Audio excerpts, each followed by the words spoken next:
Assalamualaikum warahmatullahi wabarakatuh. Selamat pagi, siang, sore semuanya. Kami dari kelompok Finance akan mempresentasikan proyek akhir mata kuliah visualisasi data kami yang berjudul Analisis Dinamika dan Penanggulangan COVID-19 di Indonesia. Sebelum masuk ke materi, izinkan saya memperkenalkan diri. Yang pertama saya sendiri, Muhammad Fatila Muhrid sebagai moderator. Lalu yang kedua ada rekan saya, Dian Sani sebagai presentator. Yang ketiga ada Muhammad Ilyas Satria Faujan sebagai presentator. Yang keempat ada Naswa Aufa Wiguna sebagai presentator. Dan yang terakhir ada Sultan Fadilah Hilmi Kasmal sebagai demonstrator. Lanjut ke latar belakang, di mana proyek ini adalah tantangan dalam menyajikan jutaan baris data mentah COVID-19 menjadi informasi yang mudah dimengerti untuk mengidentifikasi pola gelombang pandemi. Dan untuk selanjutnya, bagian konsep akan dijelaskan oleh rekan-rekan saya.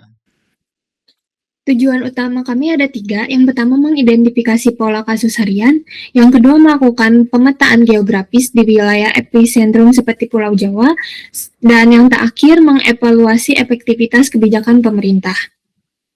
Selanjutnya yaitu roadmap. Pengerjaan kami dimulai dari riset, kemudian pengolahan data, desain UI di Figma, dan yang terakhir yaitu coding menggunakan Streamlit dan juga Plotly. Untuk metodologinya, kami mengintegrasikan dataset sekunder dari 2 sumber utama, yaitu Kemenkes RI dan Inisiatif Kawal COVID-19 untuk menjamin validitas ganda melalui verifikasi independen. Kami menerapkan teknik normalisasi min-max scaling agar semua variabel numerik berada pada rentang 0 hingga 1. Ini sangat penting agar kita bisa membandingkan skala antar wilayah secara adil meskipun jumlah populasinya berbeda jauh.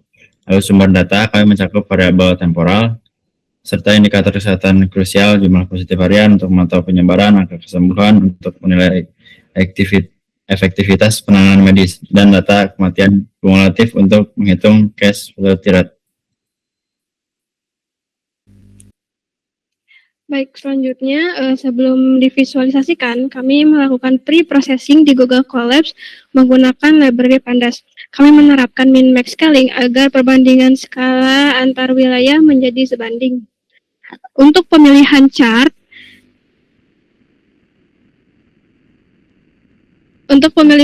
kami memilih line chart untuk tren waktu, corporate map untuk kepadatan spesial, bar map untuk perbandingan antar provinsi, dan KPI card untuk ringkasan angka kumulatif seperti total 6,8 juta kasus. Selanjutnya untuk bagian fitur, yang pertama akan dijelaskan oleh Fatir. Baik, terima kasih Saudari Nara. Selanjutnya ada homepage navigasi, di mana kita mulai dari tampilannya dulu. Bisa dilihat desain dashboard ini kita buat se-user friendly mungkin. Di sebelah kiri ada sidebar navigasi yang stay di situ, jadi user gampang kalau mau pindah menu. Nah, pas pertama buka kita langsung masuk ke homepage. Di sini kita kasih ringkasan nasional 4 kartu statistik. Ada total kasus, perawatan, sembuh, sama meninggal. Warnanya juga kita bedain biar user sekali lihat langsung paham kondisi saat ini. Selanjutnya akan dijelaskan oleh Saudara Sultan. Oke, terima kasih Fatir. Nah, di sini kita masuk ke bagian yang paling pentingnya, yaitu halaman data analisis. Di satu layar ini tuh kita ngeintegrasiin ada 3 visualisasi. Yang pertama itu ada peta persebaran buat lihat titik lokasi kasus yang nanti akan berbentuk map. Lalu yang kedua itu ada grafik tren buat pantau naik turunnya kasus harian. Dan ketiga itu ada bar chart buat lihat ranking provinsi tertinggi. Nah, tapi di sini tuh ada grafik tren dan juga di situ tuh ada fitur hover infonya. Nah, itu tuh bakal dijelasin oleh Saudari Naswa Aufa. Baik, jadi buat grafiknya tetap rapi dan enak dilihat, kita itu pakai fitur hover info. Jadi detail angkanya itu sengaja kita sembunyiin dulu. Angkanya itu bakal muncul secara pop-up waktu kursor mouse kita arahin ke titik peta atau garis grafiknya kayak yang di slide. Pakai cara ini, tampilan dashboard tetap bersih, tapi informasinya juga bakal tetap presisi dan lengkap waktu user butuhin. Selanjutnya akan dijelasin oleh dia. Lanjut ke fitur interaktifnya, dashboard ini tuh tidak statis. Kita punya fitur filter tanggal dan drill down wilayah. Jadi, user bisa atur sendiri mau lihat data di tanggal berapa. Terus, lewat drop down provinsi, user bisa pilih spesifik satu daerah, misalnya Jawa Barat. Begitu dipilih, otomatis semua angka dan grafik di dashboardnya bakal berubah ke fokus data Jawa Barat saja. Jadi, analisisnya bisa lebih tajam lagi. Selanjutnya akan dijelaskan oleh Ilyas. Oke, ini yang terakhir kita sadar kalau data angka butuh konteks kejadian nyata. Makanya kita buat halaman news. Di sini ada kumpulan berita COVID terkini. Judul beritanya ini aktif ya teman-teman. Jadi kalau diklik bakal langsung ngebuka sumber berita aslinya. Jadi user bisa validasi data angka tadi sama kejadian di lapangan. Gitu.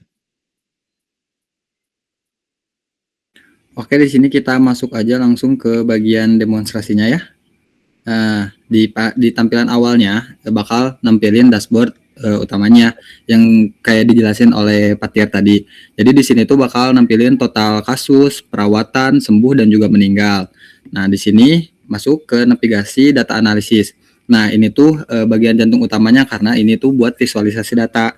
Nah, di sini tuh kita ada buat dari mapnya.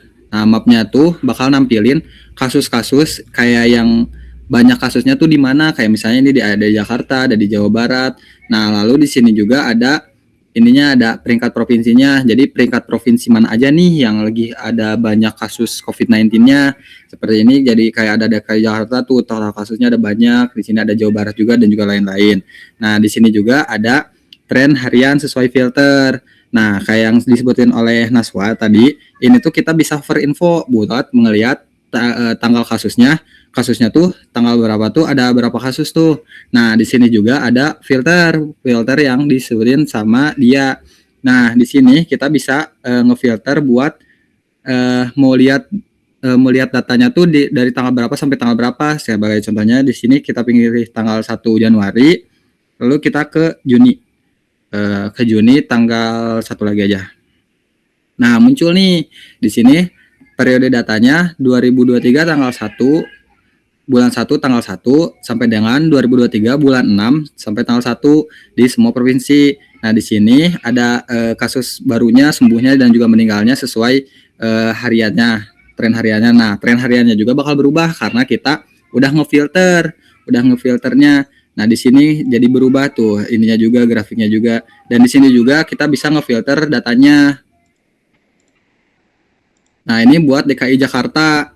Nanti DKI Jakarta nanti bakal pindah ke map Jakartanya nih. Jadi bakal tampil kasusnya ada berapa. Nah, lalu kita yang terakhir di sini masuk ke bagian news.